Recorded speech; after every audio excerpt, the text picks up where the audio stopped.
तो दोस्तों, अभी तक हम लोगों ने गुलामगिरी का 3 भाग कंप्लीट किया है और चौथा भाग में देखेंगे वराह और हिरण्यगर्भ के संबंध में। धोंडीराव, कच्छ की मृत्यु के बाद द्विजों का मुखिया कौन हुआ? ज्योतिराव, वराह। धोंडीराव, भागवत आदि इतिहासकारों ने यह लिखकर रखा है कि वराह का जन्म सूअर से हुआ है। इसमें इसमें आपकी क्या राय है? ज्योतिराव, वास्तव में सही बात यह है कि मनुष्य और सूअर में किसी भी दृष्टि से कोई समानता नहीं है।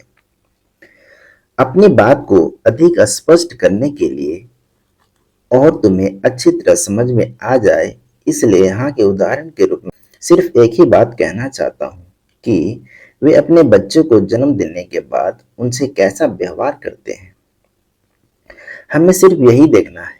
मनुष्य जाति की नारी अपने बच्चे को जन्म देते ही वह अपने बच्चे को किसी भी तरह परेशान नहीं करती और उसे बड़े लाड़ प्यार से पालती पोसती है। लेकिन सूरी भी कुतिया की तरह अपने पैदा किए पहले बच्चे को खा जाती है, उसके बाद दूसरे बच्चे को पैदा करती है। इससे यह सिद्ध होता है कि वराह की सूरी माता ने सबसे पहले अपने सूअर बच्चे को खाकर बाद में उस मानव सूअर को पैदा किया होगा। किंतु भागवत आदि ग्रंथकारों के अनुसार वराह यदि आदि नारायण का अवतार है तो उनकी सर्वज्ञता और समान दृष्टि को दाग लगा या नहीं? क्योंकि वराह आदि नारायण का अवतार होने की वजह से उसको पैदा करने वाली सूरी को उसके बड़े सूअर भाई को मारकर खाना नहीं चाहिए था। उसने इसके पहले कुछ प्रबंध करके क्यों नहीं रखा था? यह पद्मा सूरी वराह आदि नारायण की माँ ही तो है ना, और उसने इस तरह से अपने नन्हे मुन्ने अबोध बालक की हत्या क्यों की? बाल हत्या शब्द का अर्थ सिर्फ बच्चे को जान मारना ही होता है, फिर वह बच्चा किसी का भी क्यों न हो।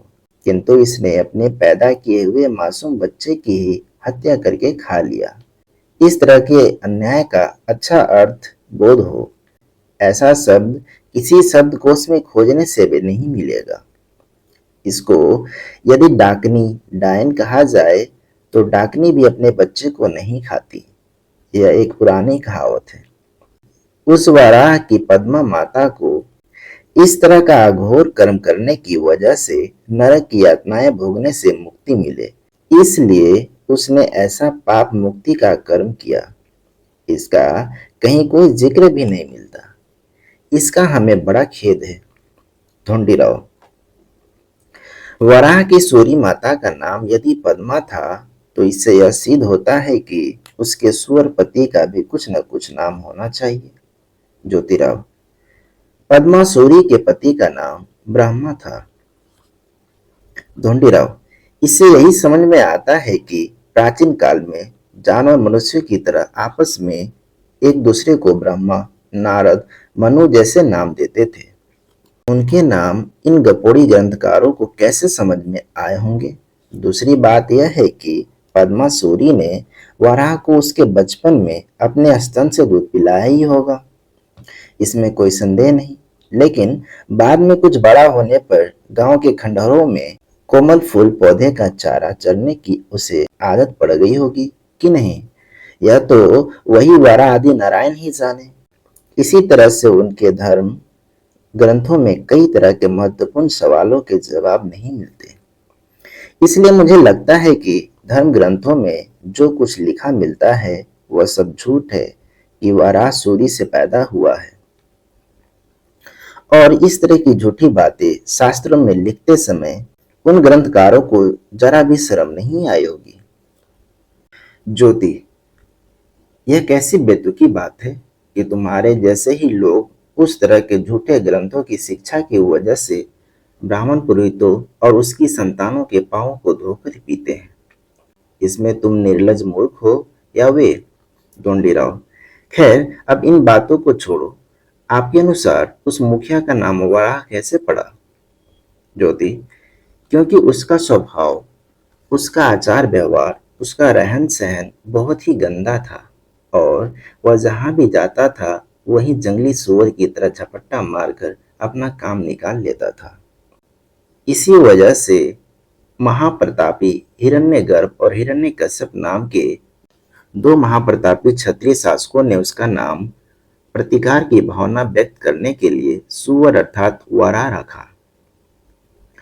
इससे वह अधिक बौखला गया होगा और उसके मन में उनके प्रति प्रतिशोध की भावना रखते हुए उनके प्रदेशों पे हमले करके वहां के क्षेत्रवासियों को कष्ट देकर अंत में एक युद्ध में हिरण्यगर्भ को मार डाला।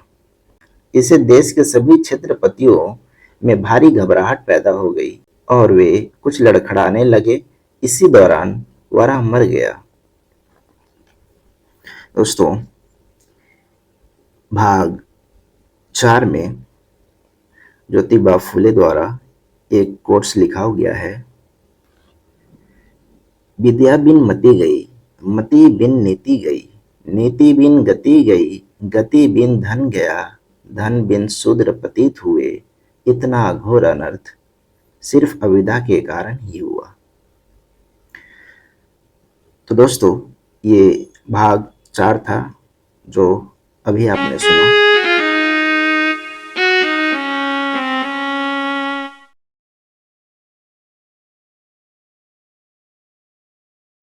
दोस्तों, गुलामगिरी पुस्तक का ये भाग 5 है जिसमें हम देखेंगे नरसिंह, हिरण्यकश्यप, प्रहलाद, विप्र, विरोचन आदि के संबंध में। ढूंढीराव, वराह की मृत्यु के बाद द्विजों का मुखिया कौन हुआ? ज्योति, नरसिंह। ढूंढीराव, नरसिंह स्वभाव से कैसा था? ज्योति, नरसिंह स्वभाव से लालची, धोखेबाज, विश्वासघाती, विनाशकारी, क्रूर और भ्रष्ट था। वह शरीर से बहुत मजबूत और बलवान था। ढूंढीराव, उसने क्या किया? सबसे पहले उसके मन में हिरण्यकश्यप की हत्या करने का विचार आया। उसने यह अच्छी तरह समझ लिया था उसकी हत्या किए बगैर उसका राज्य उसे मिलने वाला नहीं। अपना दुष्ट उद्देश्य सफल करने के लिए उसने गुप्त हरकतें करनी शुरू कर दी। उसने अपने एक ब्राह्मण शिक्षक के माध्यम से हिरण्यकश्यप के बेटे प्रहलाद के अबोध मन पर अपने धर्म सिद्धांत थोपना शुरू कर दिया, जिसकी वजह से प्रहलाद ने अपने हर हर नाम के कुलस्वामी की पूजा करना छोड़ दिया। बाद में हिरण्यकश्यप ने प्रहलाद के भ्रष्ट हुए मन को पुनः अपने कुलस्वामी की पूजा करने के लिए राजी करने के लिए हर प्रकार का प्रयास किया, लेकिन नरसिंह की ओर से प्रहलाद को भीतर से मदद मिलने के कारण हिरण्यकश्यप के सारे प्रयास बेकार हो गए। अंत में नरसिंह ने उस अबोध बालक को अपने बहकावे में लाकर उसका मन इस प्रकार भ्रष्ट किया कि उसने अपने पिता की हत्या करने की ठान ली। लेकिन इस तरह का अमानवीय कृत्य करने के लिए उस लड़के की हिम्मत नहीं हुई। इसलिए नरसिंह ने मौका देखकर ताजिया के बाग के बनावटी स्वांग की तरह अपना बदन को रंगवाया, मुख में बड़े बड़े नकली दांत लगवाए, लंबे बालों की दाढ़ी मूछें लगवाई और वह नकली भयंकर डरावना सिंह बन गया। यह सारा स्वांग छिपाने के लिए नरसिंह ने जरी से बुनी हुई ऊंची किस्म की साड़ी पहन ली और सत्ती की तरह अपने मुंह पर लंबा सा घूंघट डालकर बड़े ही नखरेल ढंग से झूमते लहराते हुए उस बच्चे की मदद से एक दिन उसके पिता द्वारा बनाए विशाल मंदिर में, जहां बहुत सारे खंबे थे, वहां जाकर चुपके से खड़ा हो गया। उसी समय हिरण्यकश्यप सारे दिन के शासन भार से थका अपने मंदिर में आकर आराम करने के उद्देश्य से जो ही पलंग पर लेटा, नरसिंह ने बड़ी तेजी के साथ सिर का घूंघट खोलकर आंचल को कमर में लपेटकर उन खंभों की ओर से निकलकर हिरण्यकश्यप के बदन पर कातिलाना ढंग से टूट पड़ा। उसने अपने हाथ की मुट्ठी में छुपाए हुए बगनखा लोहे का पंजा से उसके पेट पर वार करके उसके पेट को फाड़ दिया। इस तरह से उसने हिरण्यकश्यप की हत्या कर दी बाद में नरसिंह वहां से सभी ब्राह्मणों को साथ लेकर रात और दिन एक करके अपने मुल्क में भाग गया। इधर नरसिंह ने प्रहलाद को तो भुलावे में रख दिया था, लेकिन अब क्षत्रियों को यह ध्यान आया कि नरसिंह ने घोर अमानवीय कर्म किया है। तब उन्होंने आर्य लोगों को द्विज कहना बिल्कुल त्याग दिया और नरसिंह को विप्रिय कहने लगे। इसी विप्रिय शब्द से बाद में इनका नाम विप्र पड़ा होगा। बाद में क्षत्रियों ने नरसिंह को नारसिंह यानी सिंह की औरत कहकर कोसना शुरू कर दिया। अंत में हिरण्यकश्यप के बच्चों में से कईयों ने नरसिंह को पकड़कर उसको उचित दंड देने की कोशिश की, किंतु नरसिंह हिरण्यकश्यप की राजसत्ता हड़पने की इच्छा छोड़कर केवल अपने मुल्क और अपनी जान बचाते हुए किसी प्रकार का दोबारा प्रयास नहीं किया और मर गया। ढोंडीराव। फिर नारसिंह के इस तरह के अमानवीय कृत्यों के कारण उसके नाम को लेकर बाद में कोई उसकी थू-थू न करे, इस डर से विप्र इतिहासकारों ने कुछ समय बाद उचित समय जान नारसिंह के बारे में यह सिद्ध करने की कोशिश की कि वह तो खंबे से पैदा हुए। इस तरह उसके नाम के साथ कई झूठी कल्पनाएं गढ़कर इतिहास में घुसेड़ दी होंगी। ज्योतिराव। हाँ, इसमें भी कोई शक नहीं, क्योंकि यदि वह खंबे से पैदा हुआ माना जाए तो उसकी गर्भ की नाल दूसरी किस व्यक्ति ने काटी होगी? उसके मुंह में दूध का स्तन दिए बगैर वह कैसे जिया होगा? बाद में वह किसी न किसी दाई या बाहर का दूध पिए बगैर छोटे से बड़ा कैसे हुआ होगा? शायद ऐसा भी हो सकता है यदि यह कहा जाए, लेकिन सृष्टि में इस तरह के कुछ भी घटते हुए दिखाई नहीं देता। यह तो प्रकृति के नियम के विरुद्ध है। इस लापरवाह विप्र ग्रंथकारों ने नारसिंह को एकदम लड़कियों खंभों से पैदा करवाते ही बिना किसी सहायता से अपने आप ही इतना शक्तिशाली दाढ़ी मूछ वाला अकल का दुश्मन बना दिया कि उसने तुरंत ही हिरण्यकश्यप की हत्या कर डाली। हाय, जो पिता अपनी समझ के अनुसार पितृधर्म की भावना को अपने मन में जगाकर केवल शुद्ध ममता से अपने स्वयं के पुत्र का मन सच्चे धर्म में लगाने का प्रयास कर रहा था, उस पिता को आदि नारायण के अवतार द्वारा मार दिया जाना क्या उचित था? इस तरह का अमानवीय कुकर्म अज्ञानी मनुष्य का अवतार भी शायद ही करेगा। आदि नारायण का अवतार होने की वजह से उसे चाहिए था कि वह हिरण्यकश्यप को दर्शन देकर यह विश्वास दिलाता कि वह आदि नारायण का अवतार है और वह पिता पुत्र में सुलह करवाने आया है। लेकिन ऐसा न करके उसने हिरण्यकश्यप की हत्या कर डाली। यह कितने आश्चर्य की बात है। यदि वह इस हिरण्यकश्यप को उपदेश देकर उसको समझा नहीं पाया तो वह फिर सबकी बुद्धि का दाता कैसे हुआ? इससे यह सिद्ध होता है कि नारसिंह में किसी भी सामान्य स्त्री से भी कम अकल थी। फिलहाल भारत में अमेरिकी और यूरोपियन मिशनरियों ने यहाँ के कई युवकों को ईसाई बना लिया, लेकिन उनमें से किसी ने भी ईसाई युवक के पिता की हत्या नहीं की। यह कितना बड़ा आश्चर्य है। ढोंडीराव। नारसिंह की ऐसी दुर्दशा होने पर विप्रों ने प्रहलाद का राज्य हड़पने के लिए कुछ कोशिश भी की या नहीं? ज्योति।